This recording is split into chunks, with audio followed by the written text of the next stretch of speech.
On November 11, 2025, a bridge high in the mountains of Sichuan did not just crack.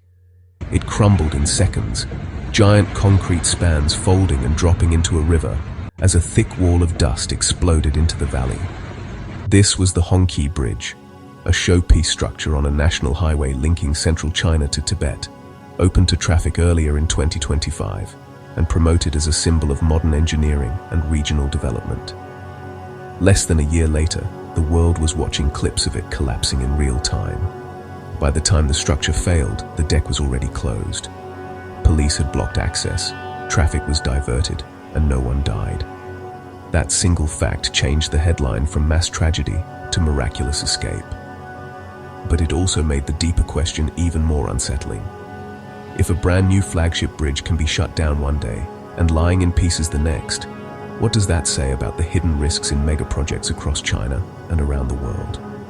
The Hongqi Bridge crossed a deep valley near the city of Bakum in Sichuan, along National Highway 317, a strategic route that helps connect inland China with Tibet and western regions.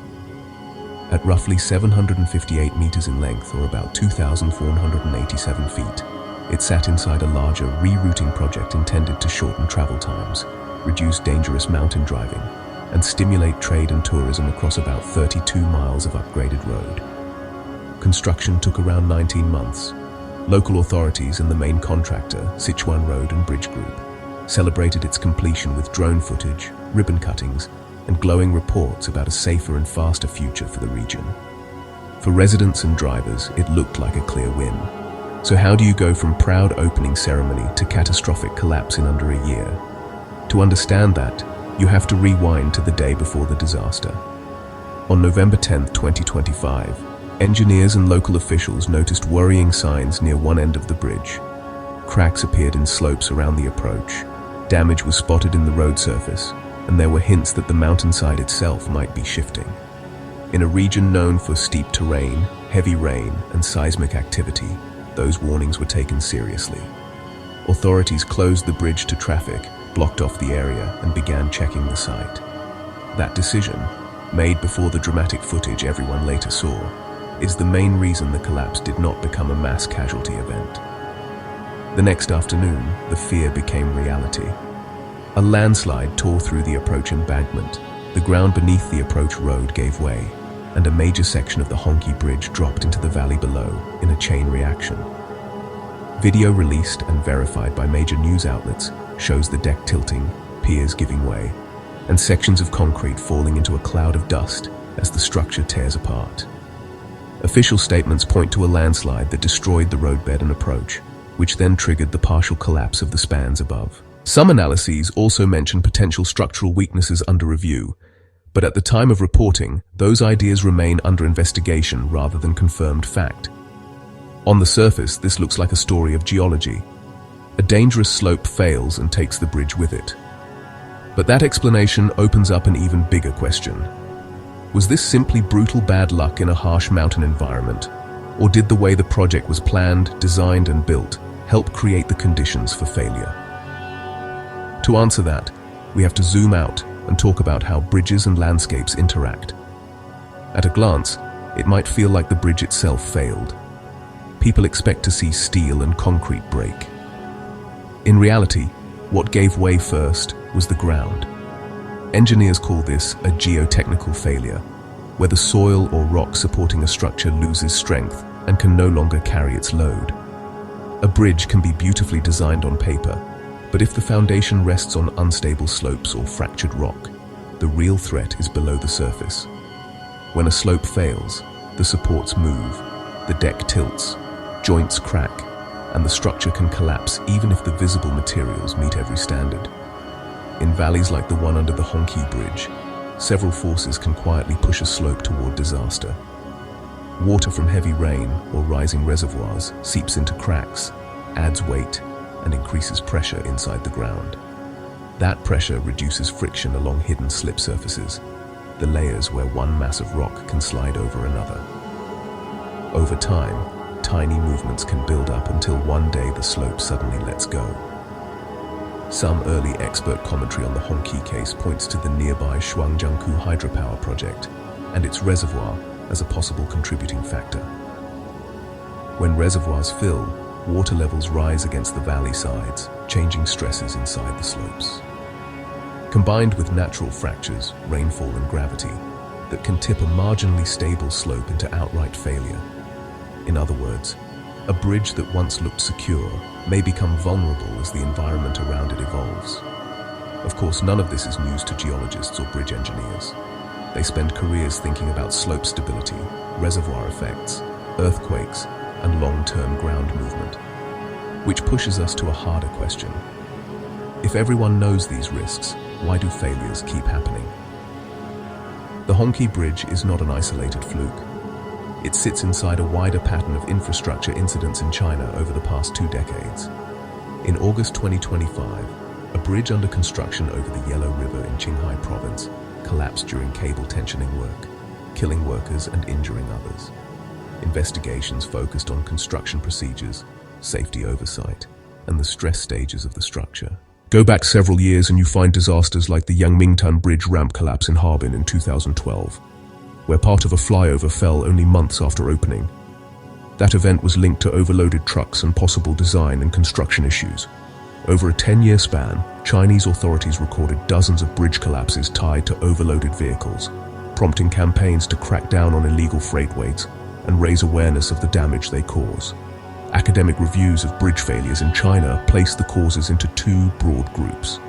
The first group covers problems that occur during construction, such as errors in temporary supports, mistakes in tensioning cables, or unsafe work sequences. The second group covers failures during service life, which can involve overloading, poor maintenance, environmental forces like floods, and geotechnical events such as landslides and erosion. Hongqi clearly belongs in that second group. It failed not during construction, but after opening, and the immediate trigger was environmental and geotechnical rather than a crane accident or scaffolding collapse. So what are the main explanations people offer for a disaster like this? The first explanation is that nature played the starring role. The region around Barkham is mountainous, landslide-prone, and seismically active. Add reservoir levels, rainfall, and long-term rock creep, and you have a tough setting for any major structure. Under this view, the designers and builders were hit by a bad roll of the dice in a very hostile environment. The second explanation is that risk assessment and design did not go far enough. In especially dangerous terrain, engineers must look beyond standard code requirements and consider extreme combinations of hazards. That means not just a heavy rain or a reservoir level change, but heavy rain, plus reservoir change, plus seismic history, plus long-term slope movement. Critics argue that if these combined stresses were underestimated, then the collapse was not pure bad luck, but a predictable outcome of optimistic assumptions. The third explanation zooms out to the system that produces megaprojects in the first place. Analysts of China's infrastructure boom point to political and financial pressures to deliver large, visible projects quickly. Local governments count on new highways and bridges to show progress and unlock economic benefits. Contractors compete on schedule and cost. Transparency around independent safety reviews and long-term monitoring can be limited. In that context, Hongqi is not just about one valley or one slope. It becomes a symbol of what can go wrong when speed, spectacle, and local ambition collide with complex geology. Right now, no single explanation tells the full story. The reality is likely a blend. Harsh natural conditions, design choices, construction practices, reservoir operations, and governance pressures all overlap. The official investigation will matter, both for accountability and for what changes afterward. Inside the engineering world, events like Hongqi feed into a growing list of concerns. Bridge failures are tracked and categorized, with causes tallied and trends analyzed. Recent work on Chinese bridges, for example, highlights how floods are scouring foundations, how ship impacts can destroy piers, how overloading accelerates damage, and how geotechnical failures are becoming more prominent as projects push deeper into mountains and across reservoirs. The Hongqi collapse adds a fresh and dramatic case to that geotechnical column. It shows a brand new bridge in a high-risk landscape, partially saved by a timely closure, but still lost to a landslide that perhaps should have been anticipated more aggressively. For China, the immediate response includes investigations into slope stability, foundation design, reservoir management, and construction quality. For financial analysts and risk agencies, Hongqi and the earlier Qinghai collapse are reminders that infrastructure projects in difficult terrain carry hidden risks that must be priced and monitored, not just celebrated in drone videos. Looking ahead, several shifts are likely. Geotechnical studies may become stricter and more independent for bridges in mountain valleys and near big dams. Real-time monitoring of slopes, using sensors and satellite data, may be expanded to detect creep before it turns into catastrophic failure. Oversight of design reviews, value engineering decisions, and construction schedules may tighten, especially for projects that carry national or regional significance. But this story does not stop at China's borders. Countries across Asia, Africa, and Latin America are also pouring money into highways, railways, hydropower, and ports, often in landscapes with similar challenges. Many are also under pressure to move fast, attract investment, and showcase progress. That is why the Hongqi Bridge collapse matters far beyond one valley in Sichuan. It forces a blunt truth into the spotlight. New does not automatically mean safe. Mega projects that transform travel and trade can also concentrate risk in ways that only show up years later. And the systems that design, finance, and approve these projects are just as important as the steel and concrete holding them up. In the end, the Hongqi disaster is a live stress test of how our age of mega projects handles risk. It shows that quick decisions, like closing a bridge when cracks appear, can save lives.